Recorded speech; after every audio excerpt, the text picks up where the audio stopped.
Good morning and a very, very happy morning. Once again, we are together to explore life at its fullest, to find how to live moment to moment. The book is The Power of Now, writer is Eckhart Tolle, page number 84. Writer कहते हैं, जब हमारा चेतन मन अपने आप को physical और mental form से फ्री कर लेता है, आज़ाद कर लेता है, तभी हम ये कह सकते हैं कि ये शुद्ध और एनलाइटेंड कॉन्शियसनेस है या प्रेजेंस है।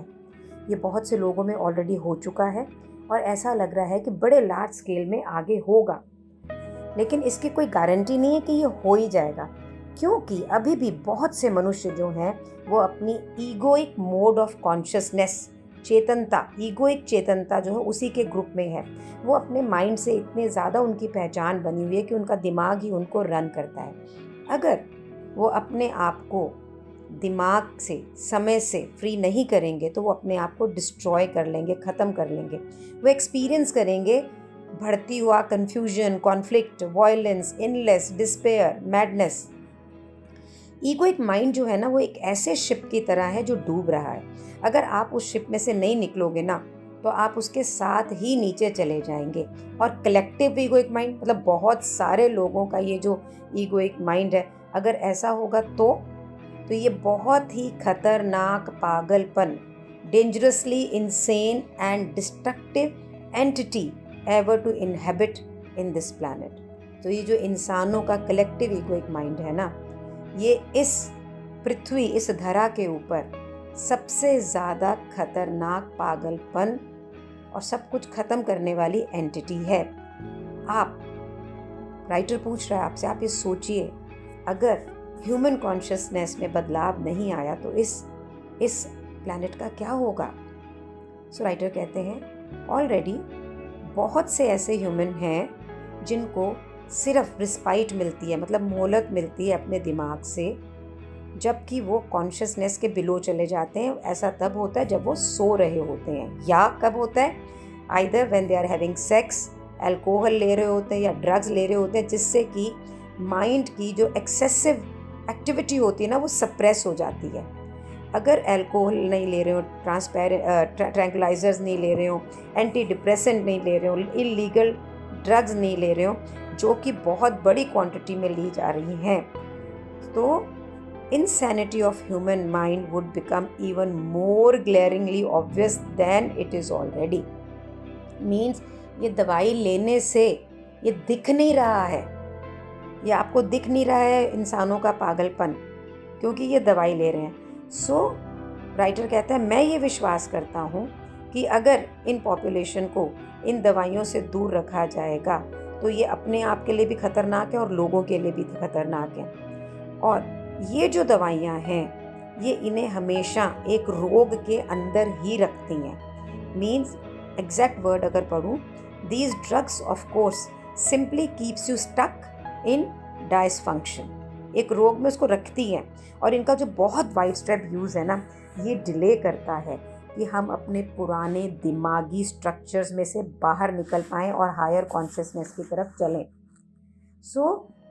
तो ये जो इंसानी दिमाग है ना, ये कुछ रिलीफ तो उनको मिलता है कि रोज़ का जो ये टॉर्चर है जो उनका माइंड उनके ऊपर देता है, उनके ऊपर थोपता है बल्कि, लेकिन ये इंसान अभी भी एनफ कॉन्शियस प्रेजेंस नहीं जनरेट कर पाते जिसके अंदर वो सोच के ऊपर जाके सही मायने के अंदर लिबरेट हो सकें, मीन्स फ्री हो सकें। Falling back to the level of consciousness below mind, which is the pre-thinking level of our distant ancestors and of animals and plants, is not an option for us. So writer का ये कहना है कि हम जानवरों, पौधों और हमारे पूर्वजों, जो बहुत पूर्वज हैं, उनके लेवल पे हम दोबारा अपने आप को माइंड के बिलो कॉन्शियस लेवल पे ले आएं, ये तो हमारे लिए ऑप्शन नहीं है। अब पीछे जाने का कोई रास्ता नहीं है। अगर इंसान की ह्यूमन रेस को अगर सरवाइव करना है तो उसके लिए एक ही रास्ता है, आगे जाने का। कॉन्शियसनेस इवॉल्व हो रही है थ्रू आउट द यूनिवर्स में, बहुत बिलियंस ऑफ फॉर्म्स के अंदर। तो अगर हम नहीं भी आगे लेके जाएंगे ना, तो कॉस्मिक स्केल पे, मतलब ब्रह्मांड के स्केल पे कोई फर्क नहीं पड़ता है। सो कॉस्मिक स्केल के ऊपर जो भी कॉन्शियसनेस के अंदर जो भी प्रोग्रेस होती है ना, वो अपने आप को किसी ना किसी रूप में एक्सप्रेस, किसी ना किसी फॉर्म में एक्सप्रेस कर ही देती है। अगर इंसान इसका हिस्सा नहीं बनेंगे तो कॉस्मिक स्केल पे इसको कोई फर्क नहीं पड़ता है। And this is a true example today how nature is reviving itself. So writer का कहना है कि ये सच्चाई कि मैं इसको यहाँ बोल रहा हूँ और तुम पढ़ रहे हो और तुम सुन रहे हो, ये बिल्कुल क्लियर साइन है कि एक नया चेतन मन फुटहोल्ड यानी जड़ पकड़ रहा है इस पृथ्वी के ऊपर। सो उनका ये कहना है कि ह्यूमन रेस जो है वो उसके पास आगे ही जाने का रास्ता है, पीछे जाने का रास्ता नहीं है। राइटर का कहना है इसमें कोई पर्सनल कॉन्वर्सेशन नहीं, मेरा कोई ये पर्सनल विचार नहीं है, ना ही मैं आपको कुछ सिखा रहा हूँ। आप खुद कॉन्शियस हैं और आप खुद ही इसे सुन रहे हैं। तो उनका कहना है ईस्ट यानी हमारे देशों की तरफ, teacher and the taught together creates a teaching, कि जो गुरु और शिष्य हैं ये मिलके ही शिक्षा को बनाते हैं। इन एनी केस शब्द अपने आप में ज़रूरी नहीं है, शब्दों में कोई सच्चाई नहीं है, वो अपने आप में कोई सच नहीं है, ये सिर्फ एक पॉइंट है, एक मुद्दा है, एक बोलने का माध्यम है, एक समझाने का माध्यम है। सो राइटर कहते हैं I speak from presence and as I speak you may be able to join me in that state, कि मैं हर चीज़ इस मोमेंट, आज इस क्षण से बात करता हूँ ताकि आप मुझे एक क्षण में मेरे साथ ज्वाइन हो जाएं।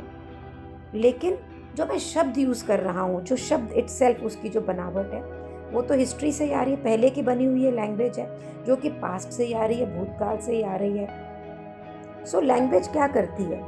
लैंग्वेज सिर्फ आपको समझाने का काम करती है, शब्द देती है हमें, लेकिन आपकी अपनी प्रेजेंस जो है, high frequency, high energy presence जो है ना, वो इन शब्दों के मीनिंग को कन्वे करती है।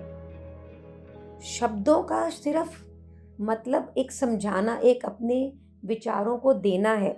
सो यहाँ पे जब विनीत से मैं लैंडमार्क में मिली, जो मेरे मेंटोर हैं, तो मैंने उनसे पूछा आपको लैंडमार्क करने की ज़रूरत क्या है? You are so spiritually already, आप वहाँ पहुँचे हुए हैं, तो आपको लैंडमार्क करने की क्या ज़रूरत है? तो उन्होंने कहा स्पिरिचुअलिटी को बोलना नहीं आता, मुझे समझाना नहीं आता, तो जो मैंने लैंडमार्क ज्वाइन करा है so that I get a language to speak. तो जो उन्होंने एक्सपीरियंस किया या वो कर रहे हैं, शब्द नहीं थे उनके पास में हमें समझाने के लिए। सो उन्होंने एक लैंग्वेज, एक क्रिएटेड लैंग्वेज है, उसको लिया और उससे हमें समझाने की कोशिश की। सो राइटर का कहना है साइलेंस, चुप्पी, शांति, ये सबसे पोटेंट, सबसे मजबूत जो कैरियर है वो है प्रेजेंस का, इस क्षण का।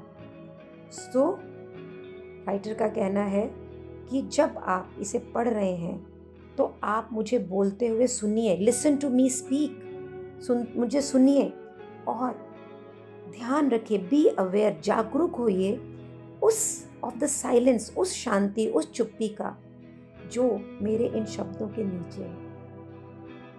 Be aware of the gap, एक ऐसा गैप, एक ऐसी जगह जो आप सुन रहे हैं, जो मैं बोल रहा हूँ उसके नीचे है। To listen to the silence, उस चुप्पी को सुनिए जहाँ भी आप हैं, is an easy and the direct way to become present. उस शांति, उस चुप्पी को सुनने से ही आप प्रेजेंस के लिए प्रेजेंट हो जाएंगे। कितनी भी आवाज़ क्यों ना हो, कितनी भी साउंड, नॉइज़, कुछ ना हो, उन सब के नीचे कुछ ना कुछ शांति हमेशा होती ही है।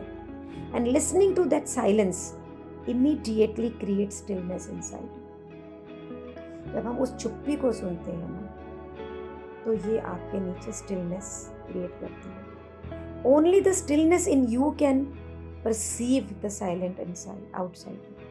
हम अंदर से अगर शांत, स्टिल, बिना हिले होंगे ना, तभी हमें बाहर की चुप्पी और शांति सुनाई देगी। अगर हमारे अंदर इतनी नॉइज़ है, टिक टिक टक टक टक टक टक टक टक टक टक टक टक, डमरू की तरह हम बोल रहे हैं, तो हमें बाहर कैसे सुनाई दे सकता है? सुनाई ही नहीं दे सकता। तो ये जो जितनी चैटरिंग हमारे अंदर है ना, हमें उतनी ही चैटरिंग बाहर सुनाई देती है। सो राइटर कहता है, and what is stillness other than presence? और स्टिलनेस है क्या? स्टिलनेस आपको अपनी प्रेजेंस ही तो है। Consciousness freed from the thought forms, ऐसा चेतन मन जो सोचने की फॉर्म बनावटों से अलग है। Here is the living realization of what we have been talking about. यही एक तरीका है जीती जागते अनुभव का, जिसके बारे में हम अभी तक बात कर रहे थे।